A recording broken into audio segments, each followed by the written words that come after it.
4 billion rand, frozen by the Reserve Bank. And at the center of it all, one politician. All politicians make headlines, but the nature of those headlines depends entirely on who is in the frame. What happens when the media applies one set of rules to one party and a completely different set to another? Let's take a closer look. It was a quiet story, almost buried in the business section. An article in Business Day headlined simply, "Reserve Bank probes DA Finance Chief Burke's firm over $4 billion transfers." The details were explosive. An affidavit from a senior Reserve Bank investigator, André Malherbe, laid bare serious allegations. Investigators alleged Kastelo, the company in question, used the foreign investment allowances of ordinary South Africans to externalize billions of rands for its own benefit, without their full knowledge. Clients, it was claimed, might not even have been aware foreign bank accounts were opened in their names. The firm's founder and chairperson, Mark Burke, not just a businessman, but the DA's federal finance chairperson, a member of parliament, and a rising star with a PhD from Cambridge. A man tasked with the financial accountability of the country's second largest political party. The facts were laid bare: an investigation, a frozen account, a chairman of a major political party. A textbook political scandal, one might think. But the media's reaction was remarkably restrained. For a moment, let's apply the standard media playbook, the one we're all familiar with. A black politician is accused of financial impropriety.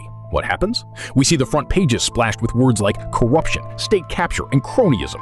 We see protests. We hear demands for immediate resignation from the very media outlets that are supposed to be impartial. A presumption of guilt is the standard operating procedure. Yet, for the DA's finance chair, the coverage is almost apologetic. Where is the outrage? Where is the presumption of guilt that would have, without hesitation, been assigned to a politician of color? Scholars have noted this pattern. A 2026 study published in the Journal of African Media Studies found that South African media exhibited less scrutiny and took a more defensive stance when reporting on certain figures. As one paper noted, media coverage is often instrumentalized to advance certain ideological positions. Same country, same financial crime, different party, different skin color. The math is simple. One is a complicated financial arbitrage story to be watched.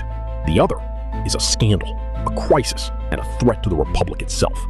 Of course, the media will defend itself. They will say they are just reporting the facts. They will claim objectivity.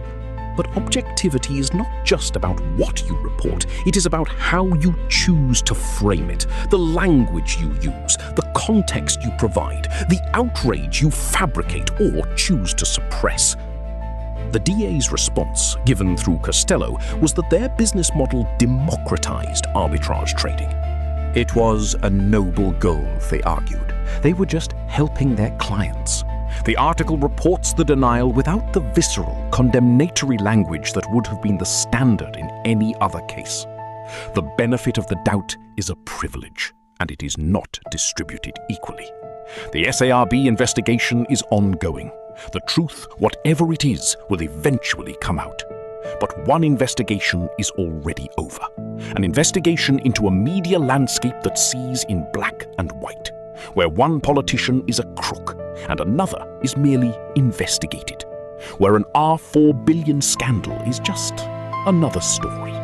The question isn't just about who is guilty, it's about who gets to be presumed innocent. And in South Africa, the answer depends entirely on who you are. Think about it.